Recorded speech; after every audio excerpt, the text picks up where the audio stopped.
à tous et bienvenue dans notre émission politique Un quart d'heure avec un candidat. Nous prenons aujourd'hui la direction de campagne Les Wardrec. Nous sommes en compagnie de Gilles Torel. Bonjour. Bonjour. Donc vous êtes, Gilles Torel, déjà élu actuellement à campagne Les Wardrec. Exactement. Vous êtes premier adjoint du maire actuel. Adjoint, oui. Depuis... Donc je suis élu depuis 1995, conseiller municipal en 1995. Je suis devenu premier adjoint en 2001. Sur la liste de M. Flamand, nous sommes restés que 2 sur la liste. Les 13 autres policiers ont souhaité ne plus intégrer la liste. Et je suis encore une fois été réélu en 2008, toujours le premier adjoint de la commune. D'accord, donc ça fait déjà un petit moment que vous travaillez avec le maire actuel, M. Flamand. Depuis 19 ans, bientôt 20 ans. Depuis, ouais, presque 20 ans. Pourquoi alors aujourd'hui partir contre lui ? Je ne suis pas vraiment à partir contre lui, mais M. Flamand m'avait toujours dit, enfin la dernière fois que nous nous sommes présentés ensemble, en cours de mandat, je laisserai la main pour vous laisser partir. Mais c'est chose qu'il n'a jamais fait. Donc aujourd'hui, voilà, j'ai décidé de créer ma propre liste pour voler de mes propres ailes. Et là, si M. Flamand était réélu, vous ne pensez pas que cette fois-ci, il aurait fini par vous laisser la main? Non, vous pensez que c'est des promesses Non, je ne pense pas. Je pense que ce sont des promesses, mais il ne le fera pas. D'accord, donc vous aviez un petit peu assez d'attendre votre tour, on va dire. Voilà, depuis le temps, je préfère... Voilà. J'ai encore de nombreuses cartes à jouer, je voudrais bien pouvoir les jouer avant d'attendre l'âge limite, disons. Et là, vous avez avec vous plusieurs personnes aussi de l'équipe actuelle? Nous sommes 5, enfin 4 élus du conseil de M. Flamand et moi. Alors comment vous expliquez que vous avez réussi à convaincre autant d'élus actuels qui ne veulent pas non plus repartir avec M. Flamand, alors que eux ne vont pas tenter de devenir maire? J'ai pas eu de mal à les convaincre, ils sont venus directement vers moi parce qu'ils voulaient continuer, mais avec moi. Ça veut dire qu'il y a aujourd'hui des choses qui ne vont plus dans la gestion de la commune? Il y a un peu de tension parce que M. Flamand reste un peu toujours en retrait de nous, il ne veut pas nous publier ce qu'il fait et ce qu'il dit. D'accord. Pourquoi ne pas faire alliance également avec le 3e candidat sur campagne Les Wardrec, c'est M. Pruvot? Nous y avons fortement pensé, mais donc, il y a des gens de ma liste qui n'ont pas souhaité s'allier avec Francis Pruvot.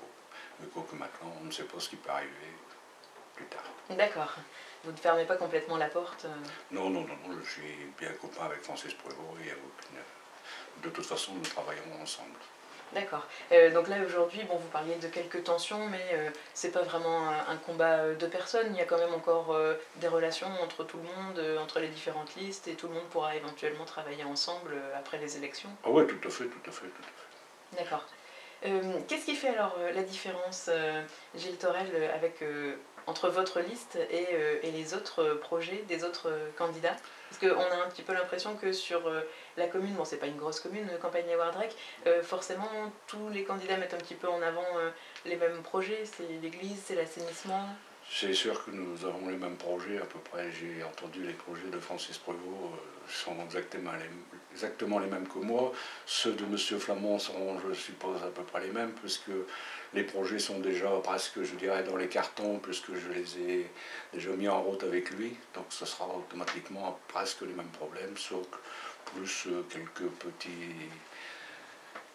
quelques nouvelles choses que je vais apporter de par ma présence. Alors pourquoi voter finalement pour vous plutôt que pour un autre si ce sont les mêmes projets? C'est la façon de les mettre en œuvre? Oui, la façon de les mettre en œuvre, exactement. Parce que M. Flamand, je trouve aujourd'hui qu'il commence à vieillir et qu'on devrait mettre autre chose en œuvre que ce qu'on fait actuellement.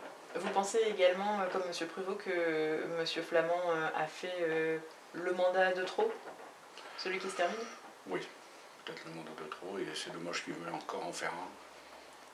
Alors, quand vous dites mettre en œuvre différemment, ça veut dire quoi? Ça veut dire plus de concertation avec les habitants, avec les élus? Tout à fait. Par exemple, au moins faire des réunions, des entretiens, le maire et les adjoints, chose qui ne se fait pas maintenant. C'est très rare que nous nous voyons. Enfin, moi, je vois M. Flamand presque tous les matins en mairie, mais les autres adjoints, très rarement. Donc ce n'est pas normal que dans une mairie, il n'y ait que le maire qui s'occupe des affaires. Ça a toujours été le cas ou il y a eu une dégradation? Toujours un peu, c'est un peu à cause de cela que les autres colistiers les années passées ils sont partis. Ouais, donc déjà depuis le mandat précédent, Voilà. il y avait quelque chose qui s'était un petit peu effrité, on va dire. Qu'est-ce que vous proposez alors, Gilles Torel, d'innovant pour la commune de Campagne-lès-Wardrec? Bah, innovant, pas totalement innovant, mais je voudrais d'abord continuer de faire tout ce qui est terminer ce qui a été commencé, qui n'est pas, qui, pour l'instant n'est pas terminé. Nous avons la restauration de l'église qui est restée en suspens. L'école, agrandir l'école, manque de dortoirs, manque de place pour la cantine, engager les nouveaux rythmes scolaires qui sont, nous avons déposé le projet éducation nationale, mais maintenant en septembre il faudra bien les démarrer. De toute façon ce sera obligatoire. De toute façon ce sera obligatoire, parce que M. Flamand pense toujours que ça ne sera pas obligatoire, donc il ne veut pas y intégrer. D'accord, mais le projet est quand même déjà ficelé. Le projet est déposé, on est obligé de le déposer pour pouvoir démarrer. Et j'espère qu'on va démarrer, maintenant il le faudra de toute façon. Donc l'église, l'école? L'église, l'école, le terrain de sport qui est en cours de réfection aussi, même s'il n'y a plus grand chose dans la commune au niveau du football, mais il faudra quand même, je ne voudrais pas laisser tomber le terrain que depuis le temps qu'il est là, pour les jeunes d'abord, pour les scolaires qui vont aussi dessus. Vous dites qu'il n'y a plus grand chose au niveau du football, Il n'y a plus qu'une équipe de football, alors qu'il y a 15 ans, j'étais moi-même président du football et on en avait 8. Et maintenant, ben voilà, c'est... Alors il y a un manque d'associations, de vie locale sur la Il y a commune? toujours quelques... Voilà, il manque de bénévolat. D'accord, ça c'est pas forcément la faute Ça vient du pas de maire, la faute, c'est pas de la faute du maire, et c'est un peu guillemets. général partout, je pense, maintenant. D'accord, et vous pensez que justement un élu peut faire quelque chose pour remobiliser encourager un peu les gens des associations, pour, et peut-être pourquoi ne pas mettre quelqu'un de la commune pour encadrer tous ces gens, au niveau du sport, au niveau de... Puisque nous allons avoir, là, avec les rythmes scolaires, nous serons obligés d'embaucher quelqu'un pour diriger les rythmes scolaires, donc cette personne pourrait peut-être, le mercredi ou hors temps scolaire, s'occuper d'autre chose. Ouais, ça peut être l'occasion aussi de redynamiser un petit peu la vie associative, voilà. à l'occasion de la mise en place des rythmes scolaires. Nous sommes toujours sur Delta FM dans notre émission Un quart d'heure avec un candidat, aujourd'hui avec Gilles Torel qui se présente comme tête de liste sur la commune de Campagne-lès-Wardrec. Alors Gilles Torel, comment est-ce que vous imaginez la commune de Campagne-lès-Wardrec et sa place au sein de l'agglomération audomaroise? Parce qu'on entend dire que peut-être la commune n'aurait pas tout à fait la place qu'elle mérite au sein de la CASO. Est-ce que c'est un avis que vous partagez également? Je ne suis pas du tout contre la CASO, contrairement à ce que M. Flamand peut avoir dit dans son discours de vœux, que certaines personnes n'étaient pas pour la CASO. Nous sommes obligés de travailler avec la CASO. Mais nous, M. Flamand ne nous rapporte rien de la CASO, on ne sait pas ce qui s'y passe, il ne nous raconte jamais rien. D'accord, donc vous aimeriez davantage de retours finalement sur ce qui s'y passe, les projets Ce qu'on peut savoir de ce qui se passe à la CASO, on le sait dans les journaux, mais après M. Flamand, on ne sait jamais rien. Et si votre liste était élue, comment est-ce que vous voyez votre engagement justement au sein de l'agglomération? De toute façon, ce sera le premier de la liste qui sera obligé d'être conseiller communautaire, donc je serai moi-même obligé d'aller à la CASO. Chose que je n'aurais pas tout à fait souhaité, parce que je pense que le maire peut rester dans sa commune, s'occuper de ses concitoyens plutôt que d'aller à la CASO, parce qu'apparemment, M. Flamand actuellement nous dit toujours qu'il est beaucoup pris à la CASO. Mais donc, je serai obligé d'y aller, parce que c'est comme ça, c'est ainsi. C'était décidé. Mais vous ne pensez pas justement que la communauté d'agglomération peut réellement apporter des choses à la commune? Je pense que si, je le répète sans cesse, pourquoi ne pas demander aide à la CASO pour faire ceci, pour faire cela, mais on nous dit que non, la CASO, on ne peut pas avoir ça. Mais justement, c'est peut-être l'intérêt aussi de siéger à la CASO, de faire partie de commission. Le fait de se rapprocher de ces gens-là pour avoir quelque chose. Vous disiez ça prend du temps, mais il y a peut-être voilà, tout à fait. aussi un intérêt derrière. À quoi vous pensez par exemple? Quel projet vous aimeriez développer avec peut-être l'aide de la CASO? Moi je pensais par exemple pour les rythmes scolaires, pourquoi pas ne pas avoir demandé l'aide de la CASO pour nous entourer peut-être. En plus eux ils ont des locaux plus adaptés. Peut-être on aurait pu faire quelque chose que, c'est peut-être une idée de moi, mais Mettre en place un projet à l'échelle de l'agglomération voilà, finalement. voilà. Là c'est peut-être le problème des transports après pour Oui, aller... certainement. Oui. Mhm. Comment est-ce que vous voyez la commune alors? Quelle vision vous avez pour Campagne-les-Wardrec? Qu'est-ce qui selon vous devrait changer?